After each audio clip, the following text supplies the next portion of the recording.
Welcome to the Redbeard Embodiment Podcast.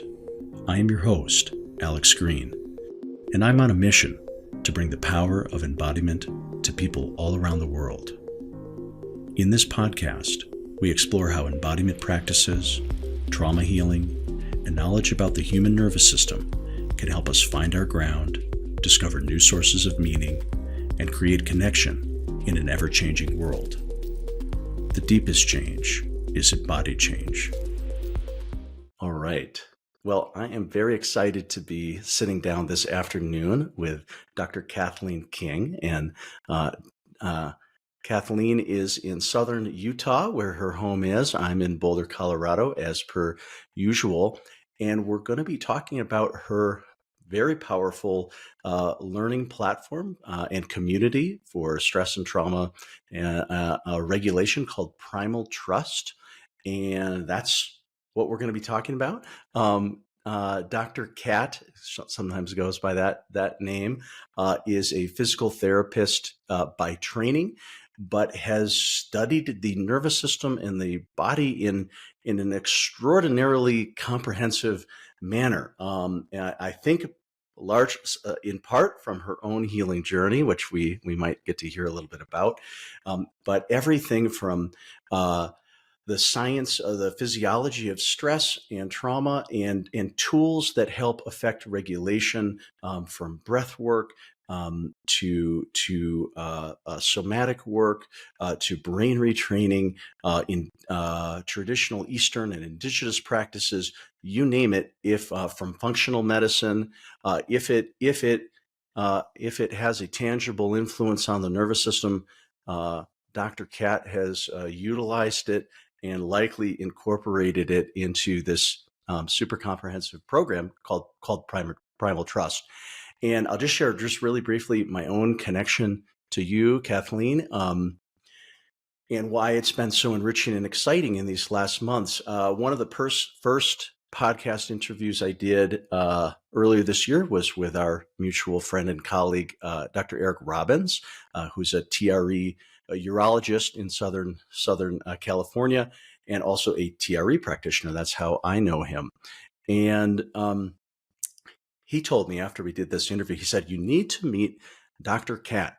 She has put together the most comprehensive bottom up and top down. I hope, and by the way, listeners, I hope we get to define that in a little bit later here in this conversation, but has put together the most comprehensive bottom up and top down approach to stress and trauma and chronic illness healing that he had seen. And that began connection with you. I went through the Primal Trust program, level 1, over these months to understand it myself. I'll talk more about some things that I learned as I went through that program. But that's just a brief introduction. Kathleen, thanks so much for taking time to have a conversation today. Thank you so much for having me, Alex. Yeah, wonderful. Well, I always like to start with kind of like an origin story. What are the forces and what led you to end up doing this with your life? I would love to know. Being unable to be healed by the medical system led me to this. Being unable to figure out what was wrong with me. Many hours of wanting to control everything in my body led me to this. And eventually realizing that the nervous system and the brain run the show of our physiology.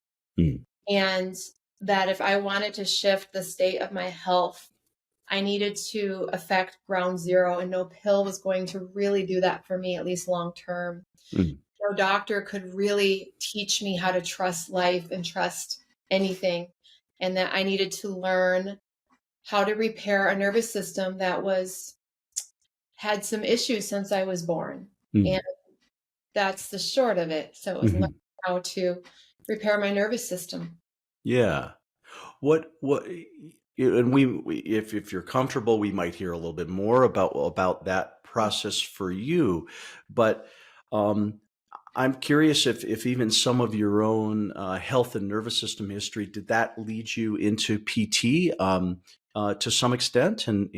Yeah, Yeah. I was always interested in the body. I had a knee injury in high school. I was a basketball player, and the it was devastating to me at the time. And I remember the physical therapist she was like an emotional coach for me in a time where I was going through a lot personally, Mm, and linked the body to my life. And I thought, this is so cool, like this body mind approach, even for just a simple knee injury. Made a huge impact on me, and I was like, I want to be able to have that mix of being a counselor, teacher, body awareness practitioner. right. uh, so that's what I got into, and I got into working primarily with chronic pain and complex issues because I loved the mind body connection from the beginning, and that's how and why I became a physical therapist. Yeah, yeah, wonderful. Well, so just in broad terms for the listeners who are just hearing Primal Trust and that you've got this program, let's just could you just introduce in brief terms what is the program and who is it for? Yeah. So Primal Trust is a program for people who are struggling with chronic illness, anxiety, mental health states, trauma. They've probably been to many doctors and they are having a hard time getting their life back, their vitality back. And it's a program to help you learn how to consciously self regulate your own biology. Consciously regulate your own biology, and that it's possible to do that. And so we take people through a series of practices ranging from brain retraining to body based practices, breathing practices, and help people learn how to consciously shift their emotional state and also their biochemical state so their body's self healing can be engaged. Yeah, very cool. One of the things that I've been impressed by, this wasn't news to me, but it became even clearer going through your material, as a somatic experiencing person myself, and I also believe that the physiology is kind of a ground zero place to work for a number of things, stress related, and chronic illness, chronic disease. So that's kind of already part of my paradigm. But what was so clear through your educational materials and program is just really the diversity of things, symptoms and syndromes that have in common that the autonomic nervous system, the limbic system, is not in its optimal regulated state, and things like Lyme disease, chronic fatigue, myalgic encephalomyelitis, or however you say that, mold sensitivities, autonomic dysfunction like POTS, postural orthostatic tachycardia. What else? Of course, long COVID, autoimmune diseases, chronic pain, probably compartment syndrome. Kind of any kind of thing that we would think of. Um, uh, on the one hand, they manifest quite differently, but really the premise of your work is that a slow, steady process of learning the principles of one's own physiology and the levers and controls, both from mindset and other things, that can over time build up to very, very tangible changes at the physiological level. So anyway, that's just kind of part of my excitement, was just seeing the breadth of maladies, of that can be served through this approach. Mhm. It's amazing that in the Western medical system, these diagnoses all go to various different practitioners. Right. But at the underlying cause, our nervous system is driving the show. And that there isn't a common practitioner of helping people with their nervous system and their brain and their response to life and all the things that end up causing inflammation, which causes all sorts of things from there. Mm. Mm. Prior to going through your material through some of my clients. I work with chronic fatigue. I've worked with Lyme, mold, long COVID, stress trauma, all that sort of thing. And I had a number of folks along the way who had done what I think of as somewhat similar, but not the same kinds of programs as Primal Trust, DNRS being one, Gupta being the other. I don't know a lot about them. I only knew enough to conclude that there was some value, but there were some things that were not being fully addressed, at least with those few folks that I had worked with. And not in the spirit of bad mouthing other programs or anything, but I'm curious, just if you could compare and contrast a little bit, or locate Primal Trust within, as in comparison to some of these other, programs as well. Sure. Gupta and DNRS are wonderful programs when it comes to limbic system retraining and brain retraining. And that's primarily what they were designed to do, is a brain retraining program. And truly some of the best pioneers. I mean, I learned a lot about what I do because of these programs. So I give them so much credit. They've helped thousands. And brain retraining is a great tool. But I found for me, especially because of trauma, I needed a lot more than just brain retraining. I needed to learn how to target my vagus nerve. I needed to learn how to somatically move and somatically presence my body. I wanted to also add in things like functional neurology and parts work and attachment repair. So those other two programs are awesome, but they're typically brain retraining, which is a top-down program. Gupta has a little bit of parts work as well. And Primal Trust, I added quite a bit more in to make it a bit more holistic. Because that's just the way. You couldn't help yourself. No, yeah. I was like, it's a great piece of the pie, and it really is. And for some people, it's all they need, and for some people, it's a great start. So yeah. I don't want to say anything negative, because they have paved the way for many people to understand the importance of limbic system work and how it relates to chronic illness. Great. I promised in the introduction that we would define things a little bit as we go, concepts, and that distinction of a bottom-up approach and a top-down approach. Well, just explain that a little bit to somebody who hadn't heard that before.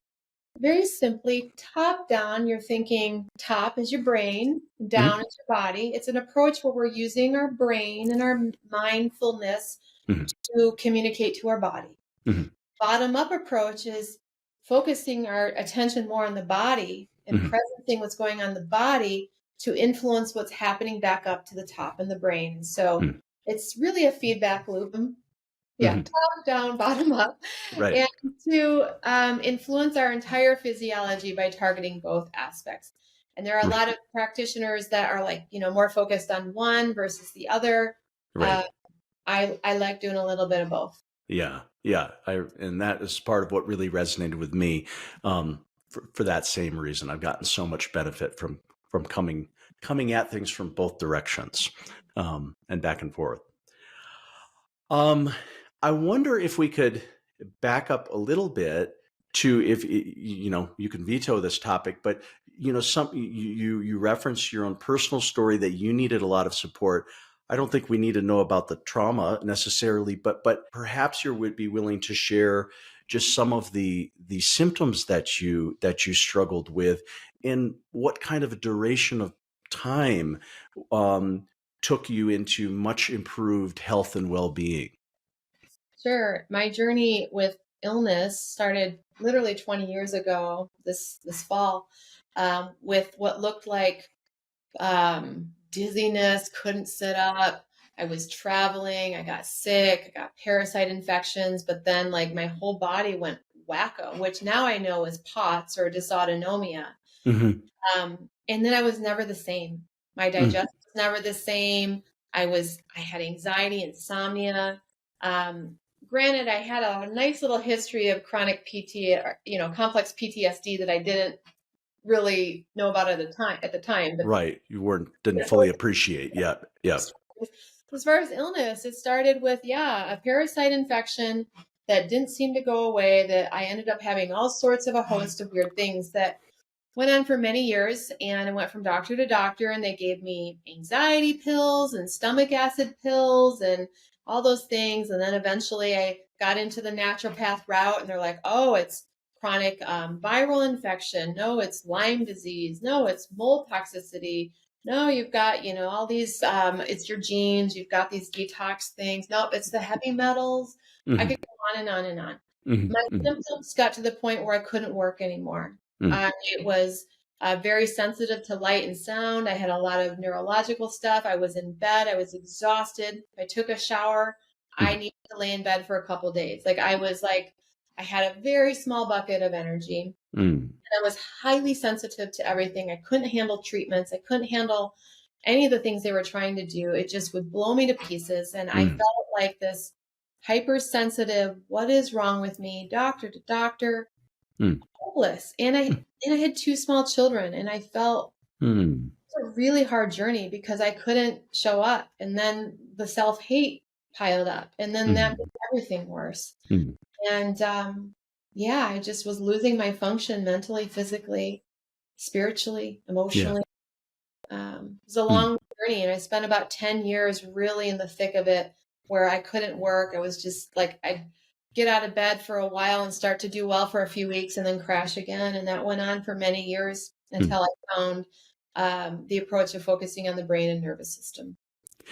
Yeah, well, I'm so glad you did find that. Yeah, I'm curious when things began to turn a corner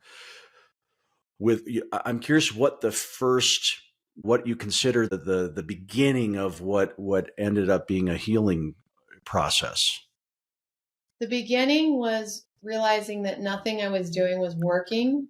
And it was sort of one of those moments of like giving up on the treatments and feeling completely out of control and helpless. Mm.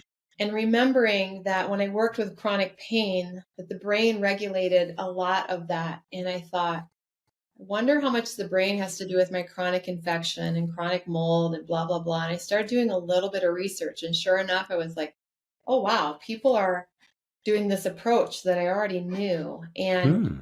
so I let go of treatment and detoxing and the pills and the doctors. And I started to focus on um, my limbic system and brain. I started with functional neurology first because I knew those skills from being a physical therapist of how the Mm. eyes and coordinating the eyes affects the brain. Mm. And I Mhm. started with some simple brain retraining and breath work. And I started having my function come back. And I was like, And what? were you just sort of reading things and then applying it to yourself, or did somebody help you, or? I went to a functional neurologist that I knew Yeah. to just give me his opinion of what exercises I should be doing. Mhm. Read a lot about limbic system retraining, and then I started learning from both DNRS, the lightning process. I was trained in Psych K as well, so I kind of mixed a few of those things together and Mhm. started playing with that, and then some breath work, the Buteyko method at the time because I had severe panic disorder, Sure. and that combo changed things. And I was like, okay, this now makes sense. Like, of course, the immune system is affected by our stress, our ability to detox. And it was like, ding, ding, ding, light bulb went off after 10 years of why can't I take this pill? Why can't I do this treatment? Why do I have this, all these bugs? Why do I have more and more and more diagnosis year after year? Uh, Right. so, yeah, that was the turnaround. Got it. Very cool. Um, Well, something that I appreciated so much about these several months that it took me to go through the level one regulate material. I think there's about 7 modules where all through video and with exercises, yeah, videos and worksheets and things like that.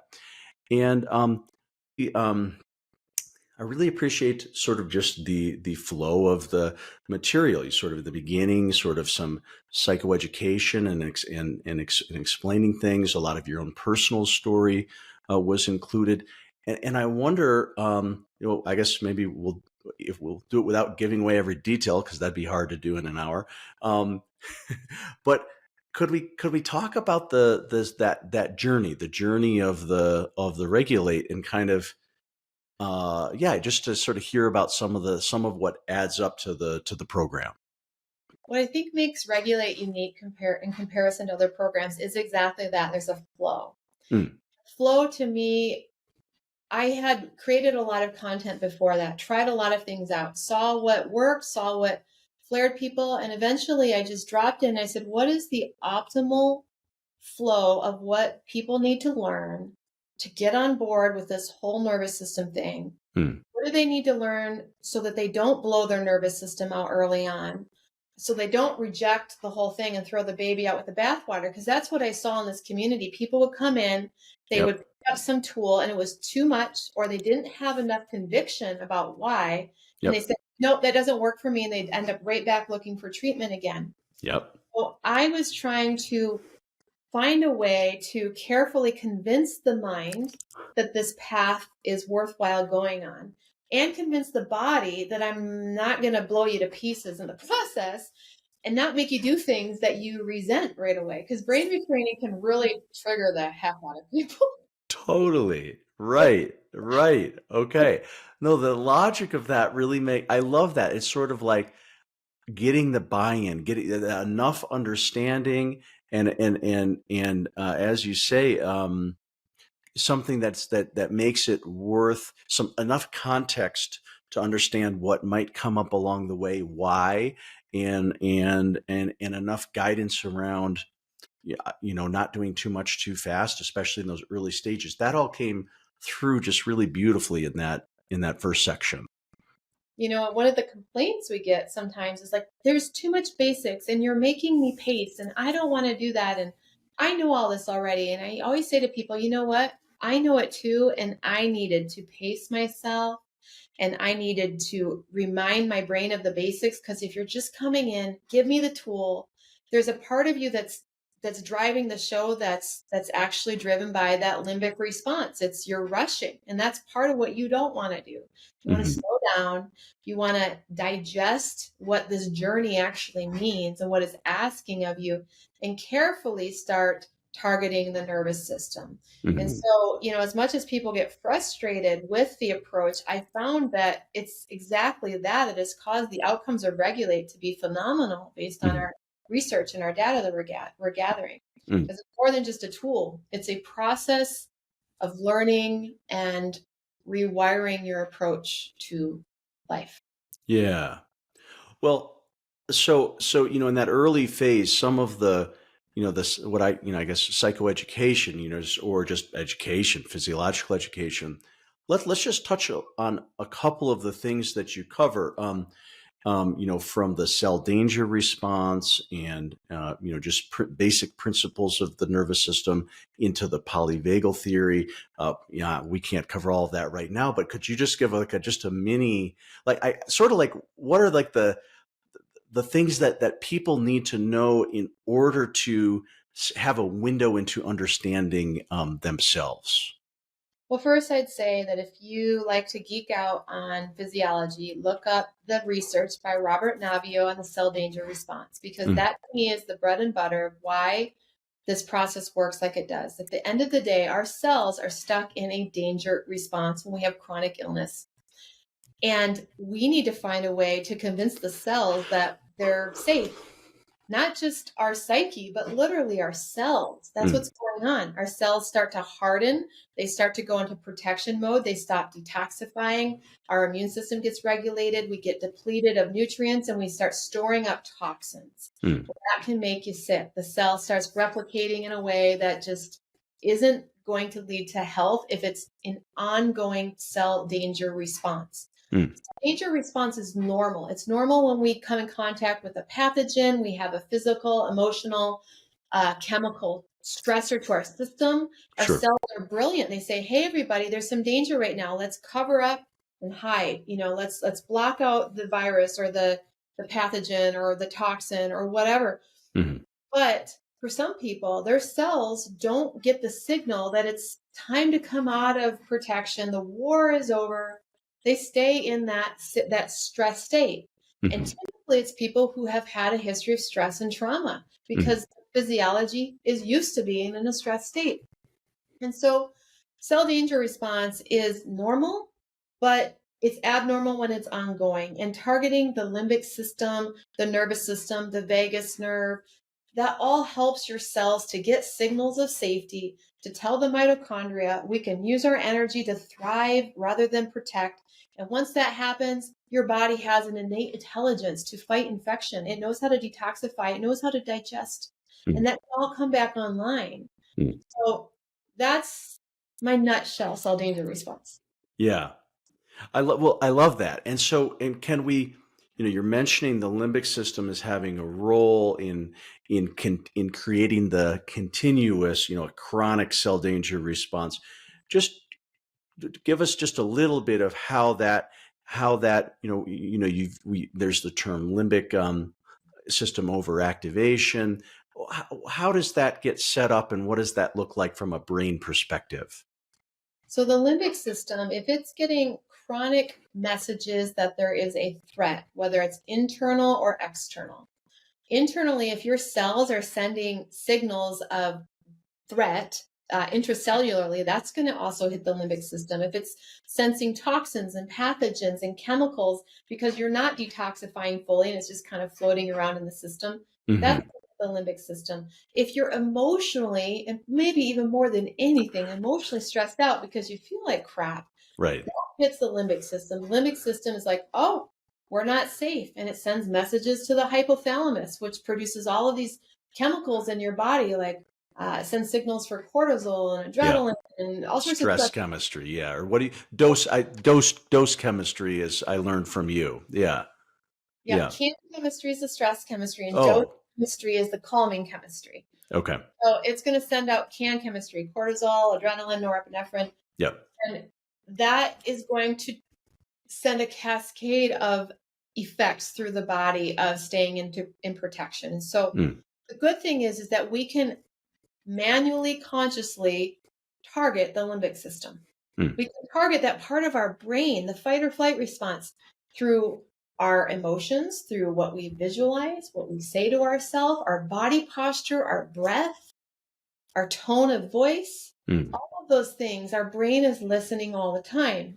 And so we target the limbic system to help switch out of cell danger response. It's one of the ways we target the cell danger response is through that limbic system, communication with our conscious mind.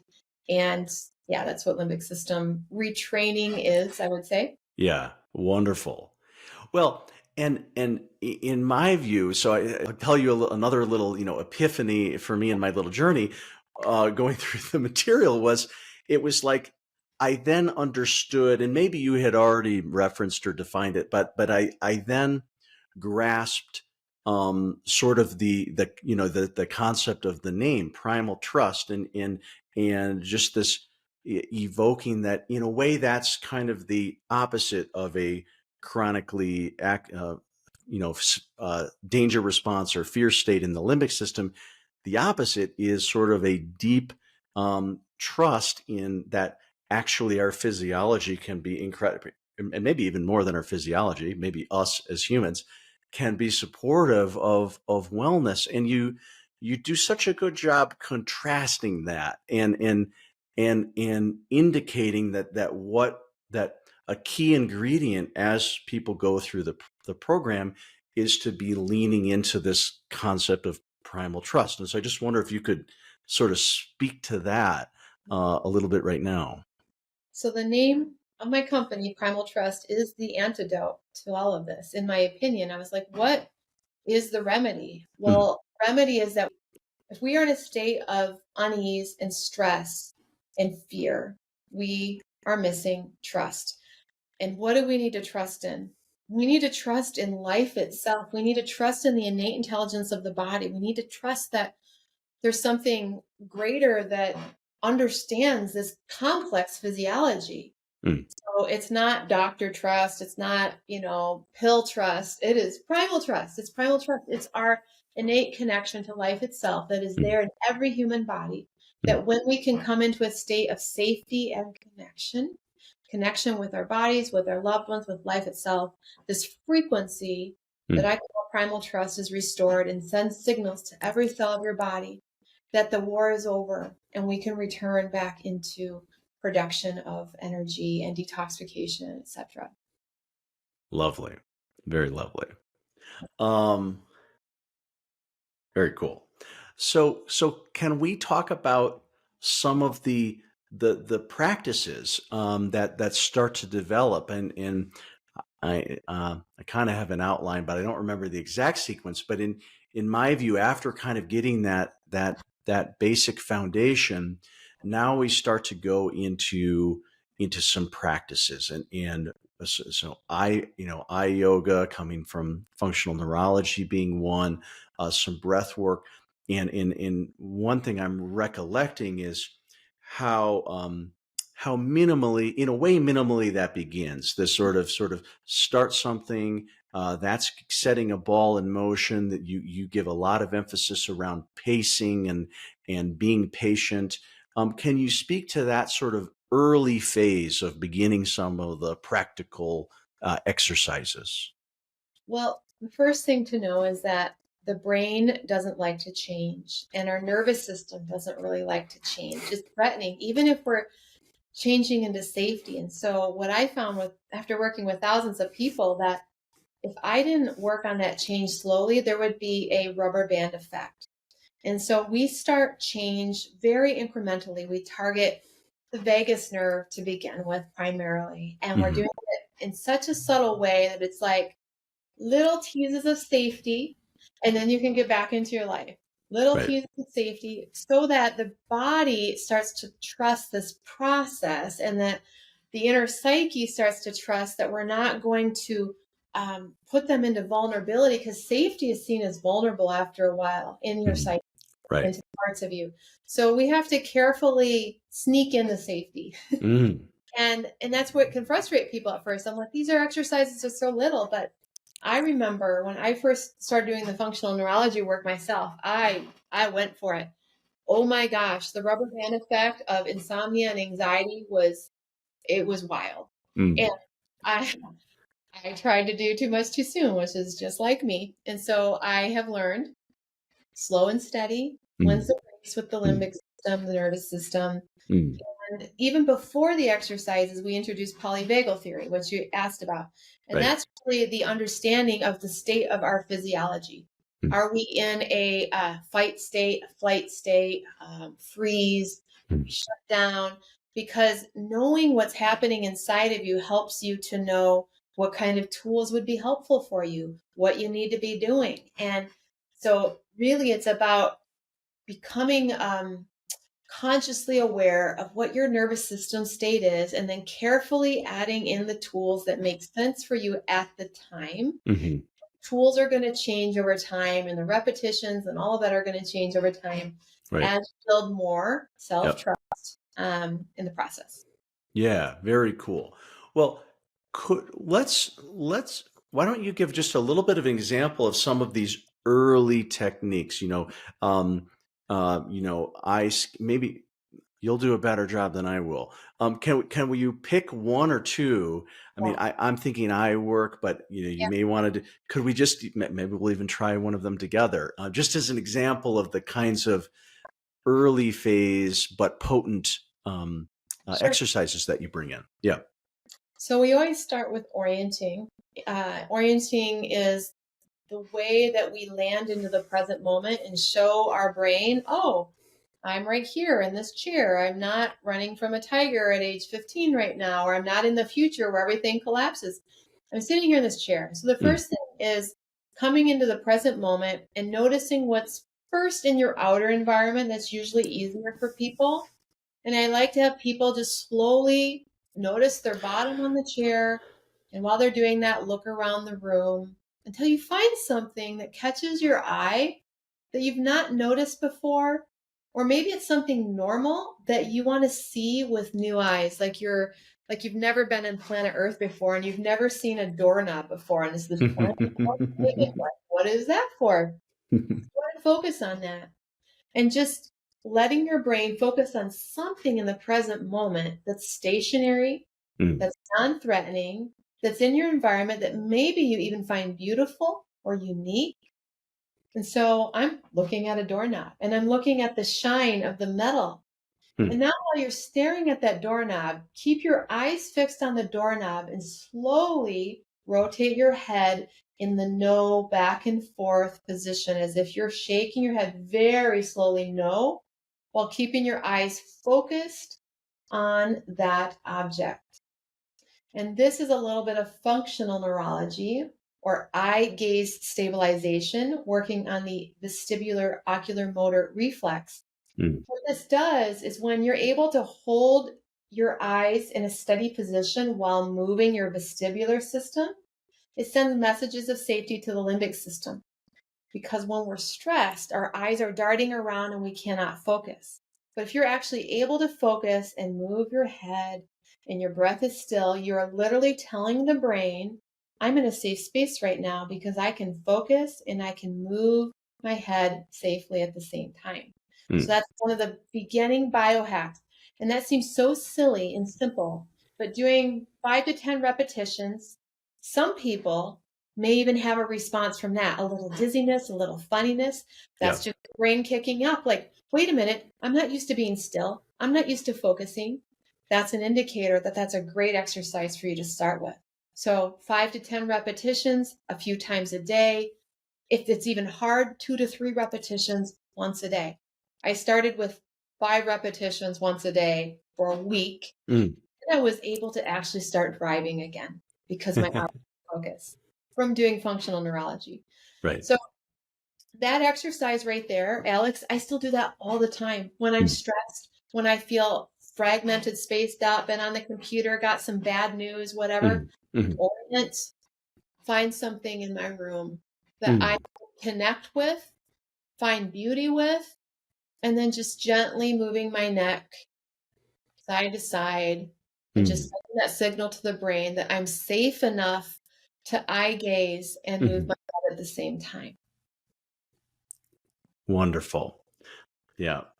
I love being guided in those things because so that I orienting and in somatic experiencing, that's a very foundational thing. And I love your language around you know, uh, finding as though it's the first time you've been on Earth. And anyway, it's fun to be on the receiving end of being guided. So very nice.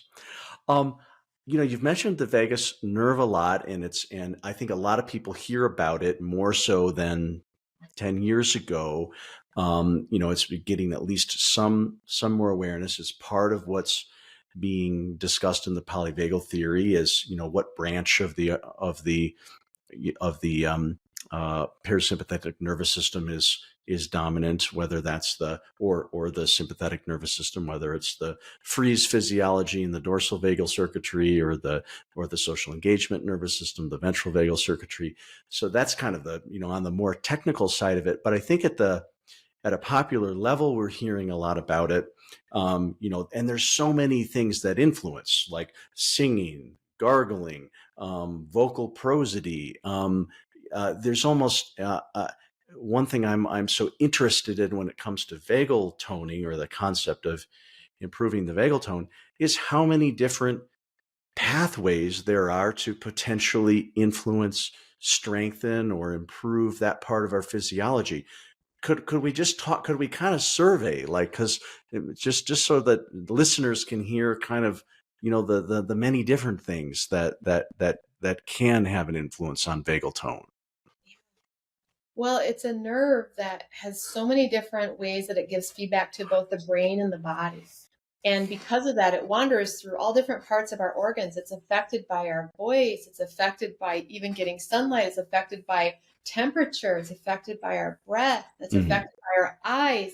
So, I'd say the first thing is just Google, how do I tone my vagus nerve? You're going to get a whole bunch of ideas there. Like, it's all over the place. But the things that I find target it the most is our voice and our breath. Because of just where the vocal cords and the vagus nerve run through, right through the chest and the throat. And so the vagus nerve is one of the best ways to start teaching your physiology to come back into harmony, into homeostasis if you're someone who's chronically stressed, Right. or someone who's chronically tired where you're just so shut down. It's also strengthening your vagus nerve to start giving a little bit more feedback to the body that it's okay to start moving and producing energy again. And so, it's like the most important muscle of the body. If there was a nerve that was a muscle, Mm-hmm. vagus Mm-hmm. nerve, the Yeah. one you don't want to let go flabby. Yep. And, even just simply making eye contact and talking like you're interested with the person you're talking with voice intonation is such a great way just in your relationship to Mm. improve your vagus tone and improve your relationship, because they're going to take in that information that they matter to you. And then they start getting into heart brain coherence and their vagus nerve tone improves. And I Right. notice, like for me, when I take literally 1 minute and I connect with my child that way, makes so much difference. You're targeting your own vagus nerve, you're targeting theirs, and then they learn how to replicate that in their day. Yeah. So, I'm smiling because I was just thinking the same thing. I have a 1.5-year-old daughter, and I think and the sneaky way I get, besides the many ways I get co-regulation with her, but through reading, right, or reading, or just the way that I speak to, she's just learning to talk right now, and if I talk like I'm giving a science lecture, that's not a way to communicate with a baby. And so I sometimes I think to myself, oh, I'm getting all this good vagal mhm. toning with my, all this prosodic conversation with my daughter. But so I love that the use of voice and breath as a gateway.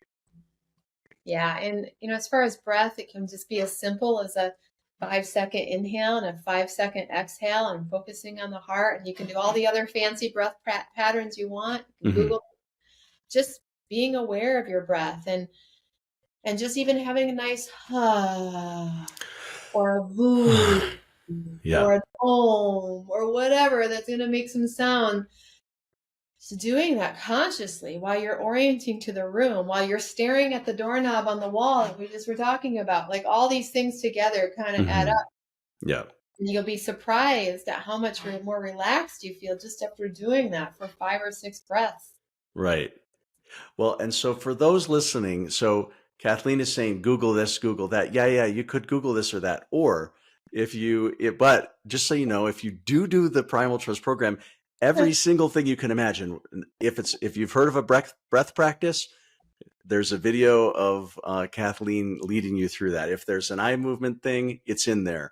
If there's a belly rolling, if there Rosenberg's neck vagal exercises, booing, sighing, Tibetan breath practices, it is all there. So if you want one-stop shopping, in my view, for these things, then there is one place you can get it all.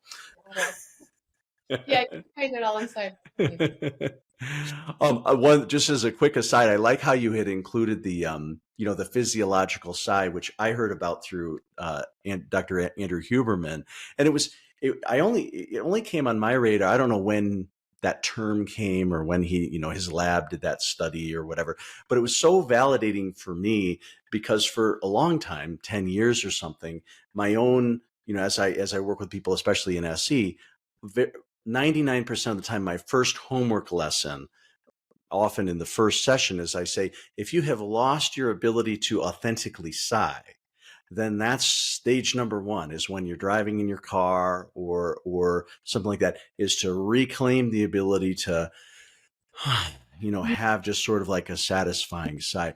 And so Huberman's research just show that, yeah, there's a lot of breath practices and they all have influenced the autonomic nervous system, but that and he defines it as the one breath, the nasal breath with a little bit extra inhalation to really open up the lungs, and then a sighing release, is one of the fastest breath practices to catch the autonomic system. So anyway, it's just one that I've so simple. In fact, we do it instinctively unless we've somehow gotten out of the habit or trained ourselves not to. Yeah, Yeah. yeah, percent. It's amazing how simple All of these things you can teach them to little children. In fact, most children do these things naturally that we're talking about. Yeah. And they impact chronic illness like Lyme disease, long COVID, all these things. Right. Like what? Right. I think, yeah, that's the point right there. That's the wow, and that's the magic, is these things, they're so simple. They're not shots, they're not pills, they're not length, but they add up to meaningful healing. Yep. Yep. Let's continue down the regulate journey just a little bit. So there, after vagal work, there, in my memory, there's somatic movement, there's somatic presencing, cultivating interoceptive awareness. There's the what you call the ABC dimensional shift. Can you just, we won't cover everything in our conversation, but can you just sort of indicate how a few of those start to make a difference? Yeah. So after we do a little bit of targeting of the vagus nerve and start playing a little bit with the bottom up approach, Mm-hmm. I move us into a top down approach with brain retraining next. Mm. And that's simply to start teaching people that they have the ability to be the strongest voice in their mind, and that the limbic system will respond to that, so that if they do get flooded and overwhelmed, they can use their mind as a tool to let the limbic system know you're safe. Because sometimes when we start getting into the body, into parts work, especially, or trauma, Mm-hmm. you might hit something that will flood you. And you need to be able to resource yourself to tell the limbic system, hey, we're okay right now. We can come out of that response. Mm. I know for me, I was not able to do that for many years when I was doing certain therapies like EMDR and certain somatic stuff. For me, Mm-hmm. I didn't have a strong enough access point in my limbic system Mm-hmm. to stop the flooding when it happened. And so I weave in brain retraining, which is that limbic system piece where we use creative visualization as our primarily tool there. Yep. And a little bit of mindful understanding of how the brain works, so that you Yep. understand that what you're thinking is mostly a memory structure activation. Yep. And the pattern interrupt concept is part of that.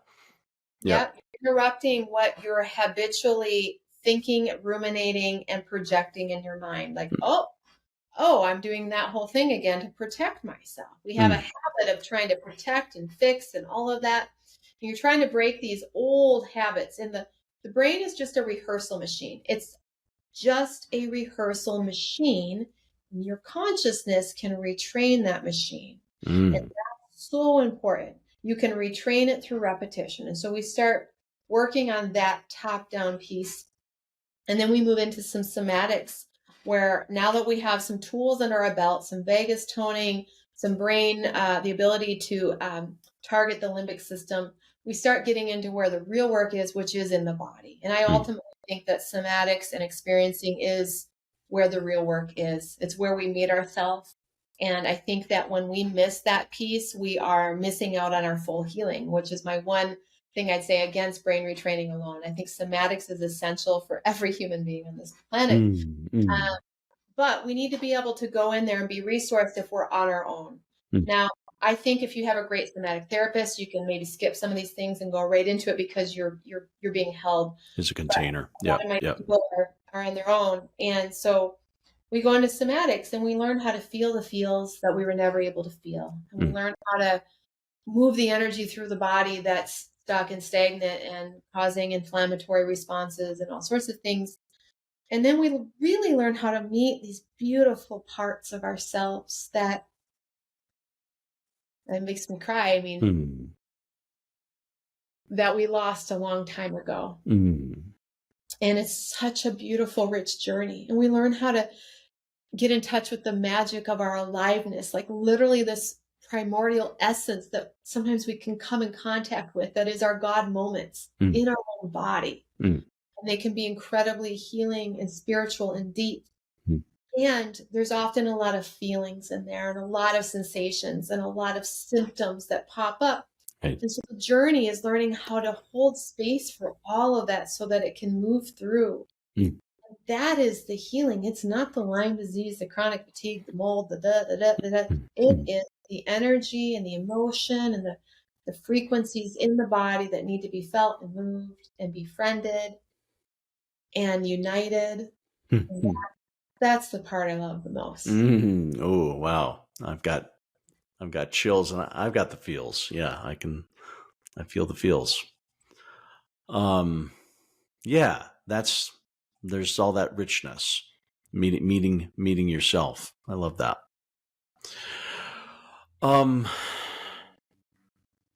What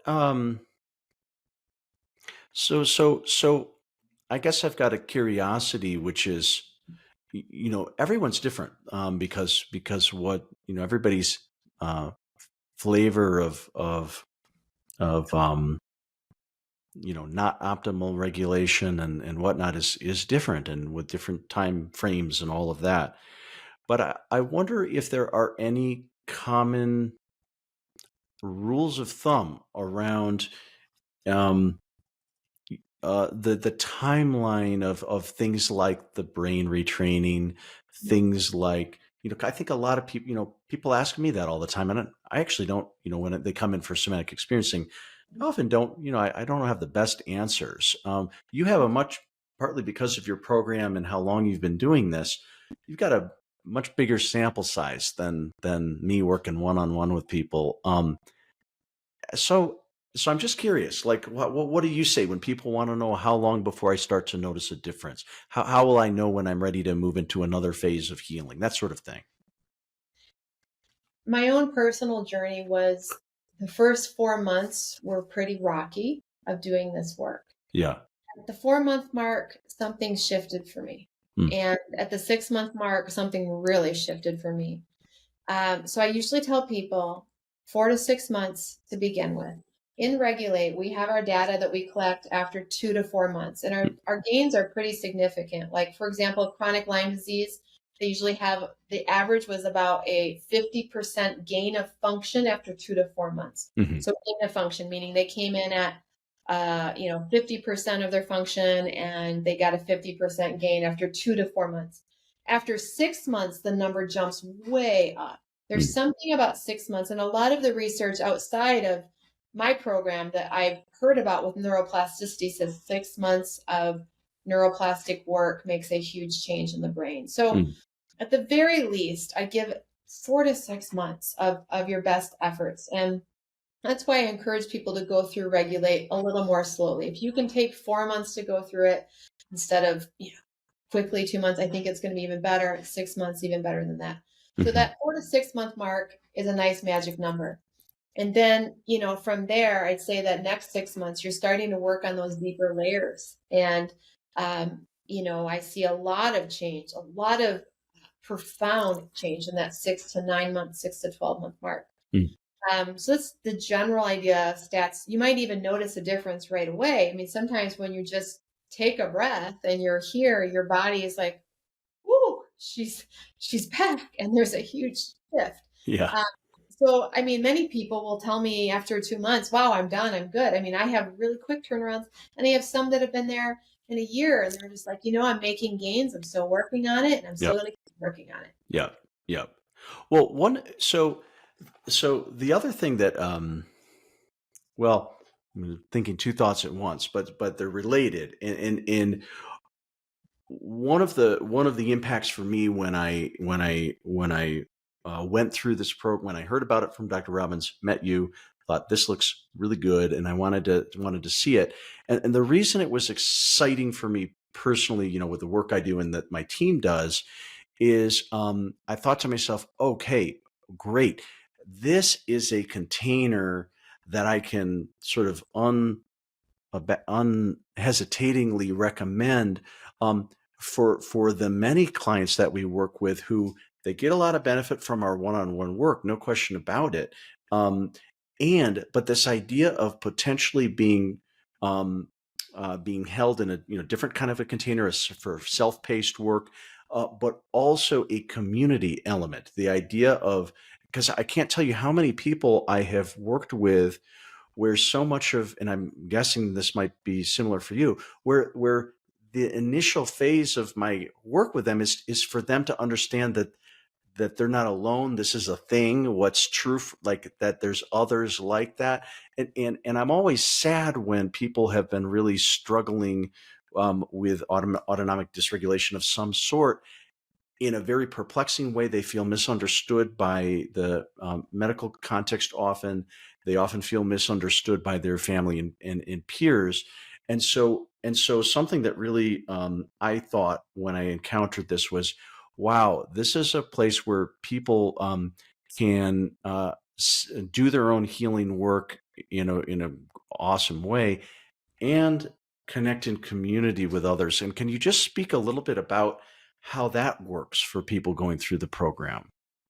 When people are on this chronic illness path, it's one of the most isolating, lonely things because you lose your ability to get out and about. Hmm. And then you feel like you're the only one like this. And then you feel crazy because your doctors don't understand you, and you feel like, what's wrong with me? And there's something that I know for me, when I finally started to make friends, I made some friends in doing brain retraining, and we Hmm. would talk about our situation. I was like, oh my gosh, I'm not alone. Hmm. And when I'd watch certain friends start to heal ahead of me, Hmm. it was like, oh my gosh, it's possible because they're like me and they're healing. And there's something about that mirror neuron effect that gives you more belief in you. And community is essential for healing chronic illness. Hmm. I really think it's very difficult to do on your own. It's Hmm. almost like you need to, your belief system needs to see others ahead of you, like cheering you on.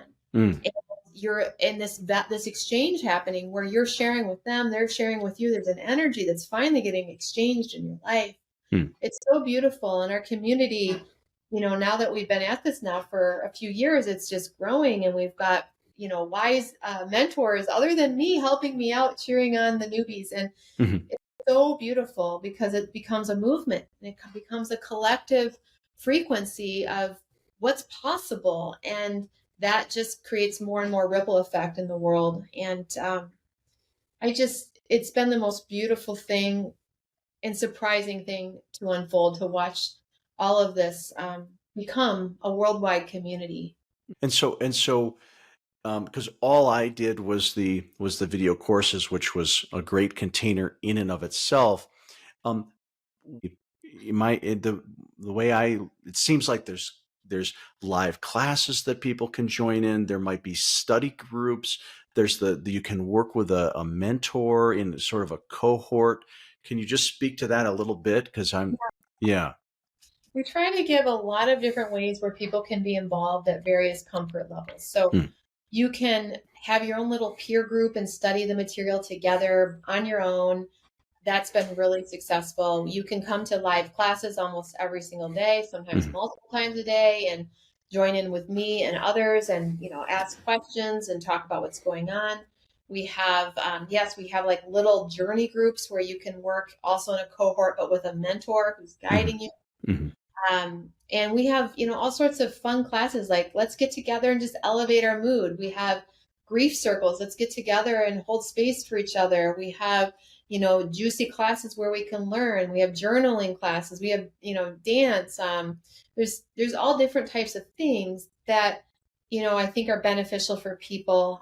But ultimately that they have a place where they can belong, even if they're dealing with chronic illness, and that they can connect and they're not alone in the world. And almost every single day, you can find some source of regulation through Primal Trust.